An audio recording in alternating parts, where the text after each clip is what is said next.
তোমাদের সবাইকে আবারও গুরুকুল অনলাইন লার্নিং নেটওয়ার্কে স্বাগতম। আমরা টাইট্রেশনের ম্যাথ করতেছি। আমরা এখানে টাইপ 3 যে মিশ্র অ্যাসিড বেস টাইট্রেশন সেটার আরেকটা ম্যাথ দেখার চেষ্টা করতেছি। সেটা হচ্ছে 60 ml সোডিয়াম কার্বনেট এবং 12 ml m/2 phosphoric acid, 40 ml m/2 phosphoric acid, 12 ml m/4 sulphuric acid এবং 6 ml 0.5 মোলার হাইড্রোক্লোরিক অ্যাসিড। এরা হচ্ছে অ্যাসিড, এটা হচ্ছে বেস। আমাকে প্রশ্ন করা হচ্ছে বি নমুনা দ্বারা এ কে প্রশমিত করলে এ এর ঘনমাত্রা কত। এটা হচ্ছে বি নমুনা, এটা হচ্ছে বি নমুনা। এই বি নমুনা দ্বারা যদি আমি এ কে প্রশমন করতে চাই তাহলে আমার ঘনমাত্রাটা আসলে কত হবে।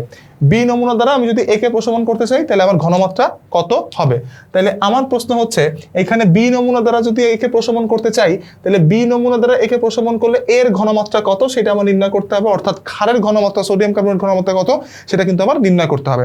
তাহলে একটু খেয়াল করি, এখানে বি নমুনা দ্বারা এ কে প্রশমন করতে হবে, তার মানে এই বিতে 3টা অ্যাসিড আছে। একটু খেয়াল করি, ফসফরিক অ্যাসিড সোডিয়াম কার্বনেটকে প্রশমন করার জন্য আসে, সালফিউরিক অ্যাসিডও সোডিয়াম কার্বনেটকে প্রশমন করার জন্য আসে, হাইড্রোক্লোরিক অ্যাসিডও সোডিয়াম কার্বনেটকে প্রশমন করার জন্য আসে। কিন্তু প্রশ্ন হচ্ছে এইখানে যে 3টা অ্যাসিড আছে এই 3টা অ্যাসিডকে প্রশমন করার জন্য, এই 3টা অ্যাসিড প্রশমিত করার জন্য এইখানে আসতেছে, তার মানে এইখানে এরকম মনে করার কোনো কারণ নাই সোডিয়াম কার্বনেটের সাথে একবার ফসফরিক অ্যাসিডের বিক্রিয়া হচ্ছে, সোডিয়াম কার্বনেটের সাথে হাইড্রোক্লোরিক অ্যাসিড, সোডিয়াম কার্বনেটের সাথে সালফিউরিক অ্যাসিড, সোডিয়াম কার্বনেটের সাথে হাইড্রোক্লোরিক অ্যাসিড।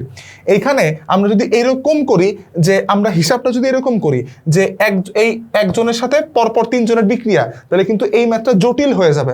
আমরা বারবারই বলতেছি মিশ্র অ্যাসিড বেস টাইট্রেশনের ম্যাথটারে আমি এমনভাবে সাজাবো যাতে দিন শেষে সেটা সিঙ্গেল অ্যাসিড বেস টাইট্রেশনের ম্যাথের মতোই মনে হয়।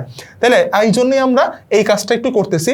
এখন আমার প্রশ্ন হচ্ছে আমার এখানে যে 3টা অ্যাসিড আছে এই 3টা অ্যাসিডকে একটা অ্যাসিডের ঘনমাত্রা এবং আয়তন দ্বারা রিপ্লেস করব, তাহলে অ্যাসিড হবে একটা, বেস হবে একটা, ম্যাথ হয়ে যাবে সিঙ্গেল অ্যাসিড বেস টাইট্রেশনের ম্যাথ।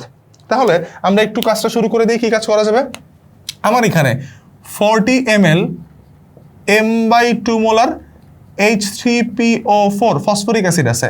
তার মানে এইটার মানে হচ্ছে এটা দিয়ে কাটাকাটি করলে আসা হচ্ছে 20 ml m1 molar 20 ml 1 molar phosphoric acid H3PO4 20 ml 1 molar phosphoric acid. আবার যদি আমি একটু এটা লিখি, তারপরে আবার এখানে কত আসতেছে 12 ml m/4 molar sulphuric acid. তাহলে এইটারে যদি করি 4 × 4 = 4 × 3 = 12, তাহলে এখানে আমি লিখতে পারি হচ্ছে 3 ml 1 মোলার সালফিউরিক অ্যাসিড। আবার আমার যদি এরকম হয় যে 6 ml 0.5 মোলার হাইড্রোক্লোরিক অ্যাসিড, তাহলে আমি লিখতে পারি এখানে কত, আসলে এখানে যদি করি তাহলে 3 ml 1 মোলার হাইড্রোক্লোরিক অ্যাসিড আসে, 3 ml 1 মোলার হাইড্রোক্লোরিক অ্যাসিড আসে। একটু খেয়াল করি, আমি এইখানে এই 3টা অ্যাসিডকে রিপ্লেস করার জন্য একটা অ্যাসিডের সহায়তা নিব, সেটা হচ্ছে আমি এখান থেকে রিপ্লেস করতে চাই হাইড্রোক্লোরিক অ্যাসিডকে। তাহলে আমি এখানে হাইড্রোক্লোরিক অ্যাসিডেরই সহায়তা নিব। তাহলে এখন একটু খেয়াল করি আমি এইখান থেকে কি লিখতে পারি, আসলে একটু খেয়াল করি আমি এখান থেকে কি লিখতে পারি।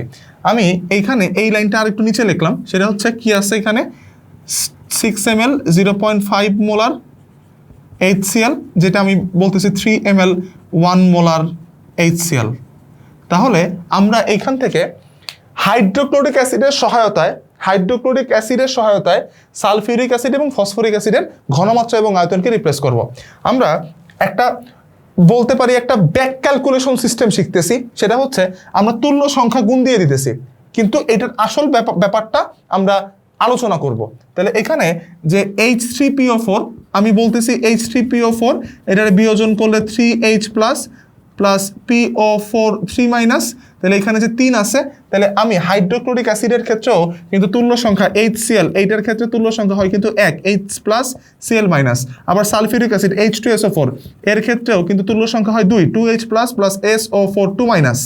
তাহলে কথা যেটা দাঁড়ালো সেটা হচ্ছে যে আমি এখানে যে এখানে 2 আছে 1 আছে 3 আছে আমি এমন একটা অ্যাসিডকে নিলাম যার তুল্য সংখ্যা 1 এবং যারা দিয়ে আমি সবগুলো রিপ্লেস করতেছি তার মানে আমি এখানে একটু খেয়াল করি ফসফরিক অ্যাসিডের তুল্য সংখ্যা 3 তাহলে এর যদি 3 দিয়ে গুণ করি তাহলে আমি আয়তনটার শুধুমাত্র গুণ করতে চাই কেন এর সমস্ত ব্যাখ্যা লাস্টে দেওয়া হবে তাহলে আমি এখানে চাচ্ছি হচ্ছে কত 20 × 3 তার মানে 60 ml 1 মোলার H3PO4 আবার এখানে সালফিউরিক অ্যাসিডের তুল্য সংখ্যা 2 তাহলে আমি এখানে লিখতে পারি 3 × 6 ml সরি এখানে ফসফরিক অ্যাসিড আমরা যেহেতু রিপ্লেস করব হাইড্রোক্লোরিক অ্যাসিড দ্বারা সেহেতু এখানে 60 ml 1 মোলার হাইড্রোক্লোরিক অ্যাসিড আবার আমি বলতেছি 12 ml m/4 molar sulphuric acid তাহলে আমার যেহেতু সালফিউরিক অ্যাসিডের তুল্য সংখ্যা 2 দিয়ে গুণ করলে 6 ml 1 মোলার আমি বলতে পারি H2SO4 তার মানে H2SO4 হবে না H2SO4 এর পরিবর্তে হবে আমার এখানে কি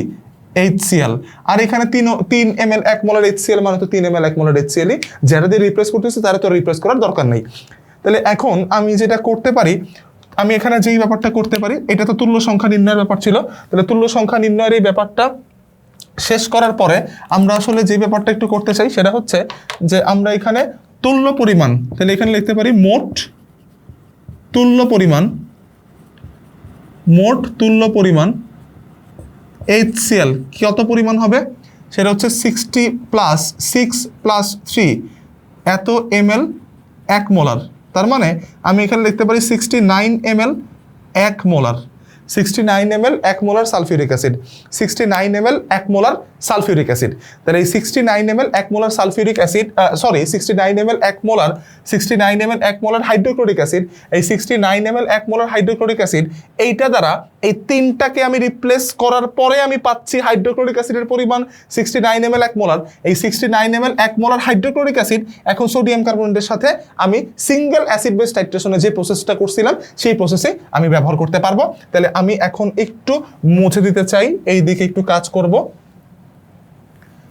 আমি র্যান্ডমলি বুঝতেই পারতেছি এখানে আসলে বিক্রিয়াটা কি হবে আমি এখানে সোডিয়াম কার্বনেটের সাথে হাইড্রোক্লোরিক অ্যাসিডের বিক্রিয়া করব তাহলে সোডিয়াম কার্বনেটের সাথে যদি হাইড্রোক্লোরিক অ্যাসিডের বিক্রিয়া করি Na2CO3 সোডিয়াম কার্বনেটের সাথে যদি করি হাইড্রোক্লোরিক অ্যাসিডের বিক্রিয়া তাহলে এখানে কি হতে পারে এখানে যেটা হবে 2Na+ ভাঙবে এবং CO3 2- ভাঙবে এখানে H+ ভাঙবে এবং এখানে Cl- ভাঙবে তাহলে সোডিয়াম ক্লোরাইড NaCl আর আমি দেখে বুঝতেছি এখানে কার্বনিক অ্যাসিড হওয়ার কথা ছিল কিন্তু বিয়োজিত হবে দ্রুত মানে এটা একটা দুর্বল যৌগ এই জন্য আমি এখানে পাবো পানি এবং কার্বন ডাই অক্সাইড তাহলে এখন প্রশ্ন হচ্ছে আমার এখানে যে ব্যাপারটা আমি একটু দেখতে চাই সেটা হচ্ছে এই বিক্রিয়াটা সমতাকৃত অবস্থায় আছে কিনা প্রশ্ন হচ্ছে সমতাকৃত অবস্থায় নাই কারণ সমতাকৃত অবস্থায় থাকার জন্য আমার এখানে আগে একটা 2 দিতে হবে হাইড্রোক্লোরিক অ্যাসিডের আগে 2 দিতে হবে এবং সোডিয়াম ক্লোরাইডের আগে 2 দিতে হবে একটু খেয়াল করি কেমনে সোডিয়াম আছে 2টা সোডিয়াম আছে 2টা তারপরে আমি বলতে পারি এখানে কার্বন আছে একটা অক্সিজেন 3টা 2 আর 1 3টা এখানে হাইড্রোজেন 2টা ক্লোরিন 2টা বিক্রিয়া সমতা করাটা কিন্তু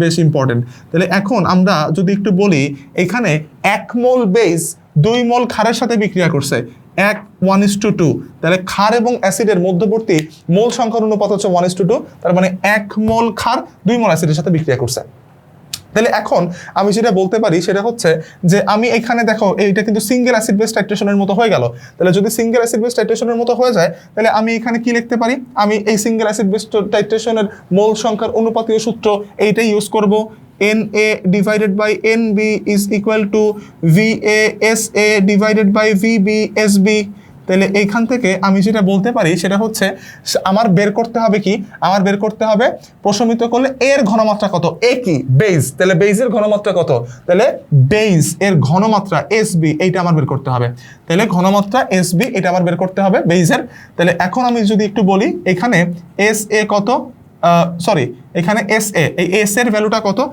S এর ভ্যালু হচ্ছে 1 মোলার আমরা বলতে পারি অ্যাসিডের ঘনমাত্রা এটা 1 মোলার VB এর ভ্যালু কত বেসের ভলিউম সেটা হচ্ছে 60 ml এটা হচ্ছে 60 ml আর এখানে আমার আছে কত 60 ml এর পরে আর আমার এখানে হচ্ছে অ্যাসিড এর আয়তন VA সেটা হচ্ছে আমার 69 ml তাহলে এখান থেকে আমি এখানে SB এর এবং এখানে মোল সংখ্যার অনুপাত 1:2 তাহলে আমি এখানে বলতেই পারি Na অ্যাসিডের মোল সংখ্যা হচ্ছে 2 এবং NB বেসের মোল সংখ্যা হচ্ছে 1 তাহলে আমি এখানে যেটা বলতে পারি Na এর ভ্যালু হচ্ছে 2 ডিভাইডেড বাই NB এর ভ্যালু 1 = VA এর ভ্যালু হচ্ছে 69 ইনটু SA এর ভ্যালু হচ্ছে 1 VB এর ভ্যালু হচ্ছে 60 ইনটু SB এসবি এর ভ্যালু আমার এখানে বের করতে হবে। তাহলে আমি যদি এটা একটু করি, কি লেখা যায় এখানে, SB is equal to 69 divided by 60 into 2। তাহলে এখানে ক্যালকুলেশন করলাম, এখানে এই এসবি এখানে গেল 2, তাহলে এখানে আমি সলিবিলিটি অফ বেস এটা পাচ্ছি হচ্ছে 0.575 মোলার, 0.575 মোলার। এইটাই হচ্ছে আমার অ্যান্সার, অর্থাৎ আমার কিন্তু বেইজের ঘনমাত্রাটা বের হয়ে গেল। এই ছিল মোটামুটিভাবে এই অঙ্কটা। আমরা টাইট্রেশনের টাইপ 3 মিশ্র অ্যাসিড বেস টাইট্রেশনের আরেকটা ম্যাথে আসলাম, সেটা হচ্ছে ম্যাথটা কি একটু দেখি। 40 ml সালফিউরিক অ্যাসিড দ্রবণ প্রশমিত করতে প্রথমে 30 ml ডেসিমোলার সোডিয়াম কার্বনেট এবং পরবর্তীতে 20 ml সেমিমোলার সোডিয়াম হাইড্রোক্সাইড ব্যবহার করা হলো। সালফিউরিক অ্যাসিড এর ঘনমাত্রা কত একটু খেয়াল করি।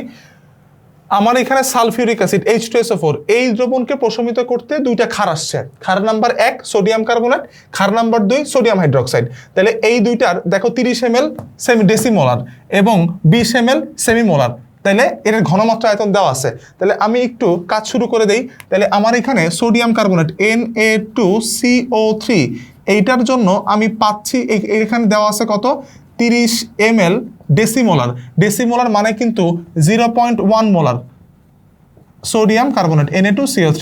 তাহলে এটার জন্য আমি যেটা লিখতে পারি সেটা হচ্ছে 30 ml 0.1 মোলার সোডিয়াম কার্বনেট, মানে হচ্ছে আমি লিখতে পারি 3 ml 1 মোলার সোডিয়াম কার্বনেট। আমরা বারবার বলতেছি মোল সংখ্যা কিন্তু 1 মোলারে নিতে হবে।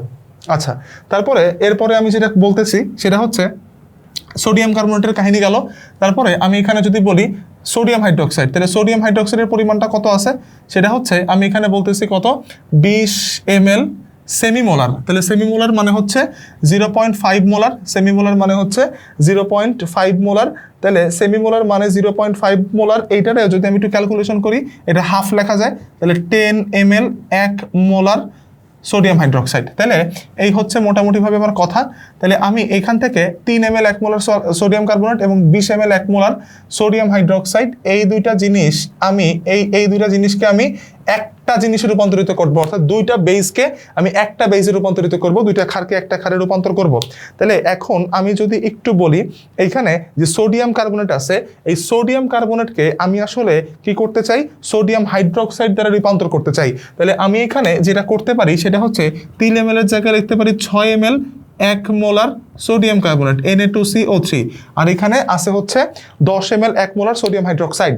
তাহলে এখানে সোডিয়াম কার্বনেটের রিপ্লেসমেন্টে তো সোডিয়াম হাইড্রোক্সাইড বসাচ্ছি, এই জন্য তো 3 ml এর জায়গায় 6 ml হচ্ছে, তার মানে আমি এখানে পাবো হচ্ছে সোডিয়াম হাইড্রোক্সাইড। তাহলে আমি লিখতে পারি মোট তুল্য পরিমাণ সোডিয়াম হাইড্রোক্সাইড হবে কত, 10 আর 6 16 ml 1 মোলার, 16 ml 1 মোলার। তাহলে আমি এখানে বলতে পারি সোডিয়াম হাইড্রোক্সাইড এর তুল্য পরিমাণ, সোডিয়াম হাইড্রোক্সাইড এর তুল্য পরিমাণটা কত, সোডিয়াম হাইড্রোক্সাইডের তুল্য পরিমাণ এখানে আছে হচ্ছে 10 + 6 এত ml 1 মোলার সোডিয়াম হাইড্রোক্সাইড। তাহলে আমি এখানে পাচ্ছি হচ্ছে 16 ml 1 মোলার সোডিয়াম হাইড্রোক্সাইড।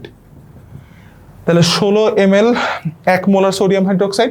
তাহলে আমি কিন্তু সোডিয়াম কার্বনেট এবং সোডিয়াম হাইড্রোক্সাইড এদের দুইজনের রিপ্লেসমেন্টে একটা বেস নিয়ে আসছি এবং এখানে অ্যাসিড আছে একটা, তাহলে এটা কিন্তু সিঙ্গেল অ্যাসিড বেস টাইট্রেশনের মতোই এখন এই ম্যাথটা হবে খুবই নর্মাল। তাহলে আমি এখানে কি করব, সোডিয়াম হাইড্রোক্সাইডের সাথে আমি সালফিউরিক অ্যাসিডের বিক্রিয়া করাবো, H2SO4 এটার সাথে কি হবে সালফিউরিক অ্যাসিড সোডিয়াম হাইড্রোক্সাইড, এটার বিক্রিয়া যদি হয় NaOH, তাহলে বিক্রিয়াতে আমার যেই প্রোডাক্টটা হয় সেটা হচ্ছে খুব নর্মালি বুঝতে পারতেছি sodium sulphate Na2SO4 sodium sulphate, আর এখানে উৎপন্ন হচ্ছে কি বলতো, পানি। তার মানে আমি এখানে যেটা বলতে পারতেছি সেটা হচ্ছে এখানে বিক্রিয়াটা সমতাকৃত অবস্থানে সোডিয়াম হাইড্রোক্সাইডের আগে দিব 2 এবং পানির আগে দিব হচ্ছে 2। তাহলে এই হচ্ছে মোটামুটিভাবে কথা। তাহলে এখন আমি এখানে কি করতে পারি, সিঙ্গেল অ্যাসিড বেস টাইট্রেশনের সেই বিখ্যাত সূত্র আমরা এখন ইউজ করতে পারি, সেটা হচ্ছে কি Na divided by Nb is equal to VASA divided by VBSB। তাহলে আমি এখান থেকে কি করতে পারি, পরবর্তী লাইনে আমি এখান থেকে যেটা করতে পারি সেটা হচ্ছে আমি কিন্তু এখানে বলতেই পারি সোডিয়াম হাইড্রোক্সাইড এইটার জন্য মোল সংখ্যা 2 এবং সালফিউরিক অ্যাসিডের জন্য মোল সংখ্যা 1 is equal to VASA divided by VBSB। তাহলে আমি এখানে VA, তাহলে VA কি, VA হচ্ছে অ্যাসিড, তাহলে অ্যাসিডের আয়তন, তাহলে অ্যাসিডের আয়তন কিন্তু সালফিউরিক অ্যাসিডের জন্য 40 ml দেওয়া আছে, ইনটু অ্যাসিডের ঘনমাত্রা, তাহলে এই অ্যাসিডের ঘনমাত্রা সালফিউরিক অ্যাসিডের ঘনমাত্রাটা বের করতে হবে, এসএ সলিবিলিটি অফ অ্যাসিড এটা বের করতে হবে। ভিবি এর ভ্যালু কত, ভিবি এর ভ্যালু হচ্ছে আমার এখানে দেওয়া আছে, আমি পাচ্ছি হচ্ছে 16 ml 1 মোলার সোডিয়াম হাইড্রোক্সাইড, তাহলে 16 ইনটু এসবি এর ভ্যালু কিন্তু 1, তাহলে এইখান থেকে ক্যালকুলেশন করে এসএ এর ভ্যালু যত আসবে তত মোলারই কিন্তু হবে আমার অ্যান্সার। তার মানে আমরা এইখান থেকে সালফিউরিক অ্যাসিড এর ঘনমাত্রা কিভাবে নির্ণয় করলাম সেটা দেখলাম, অর্থাৎ মিশ্র অ্যাসিড বেস টাইট্রেশন কিভাবে সিঙ্গেল অ্যাসিড বেস টাইট্রেশনের রূপান্তর করে আমি ম্যাথগুলো সলভ করব সেটা কিন্তু আমরা দেখলাম। তার মানে আসলে সিঙ্গেল অ্যাসিড বেস টাইট্রেশনটা মোটামুটি ভালো করে আত্মস্থ করতে পারলে মিশ্র অ্যাসিড বেস টাইট্রেশনটাও পারা যায়। এই তোমাদের যদি এই টাইপের ম্যাথে যদি কোনো সমস্যা থাকে তাহলে আমাদের ভিডিওর কমেন্ট বক্সে জানাও। ভিডিওটি যদি ভালো লাগে তাহলে শেয়ার করো এবং গুরুকুল অনলাইন লার্নিং নেটওয়ার্কের সাথেই থাকো।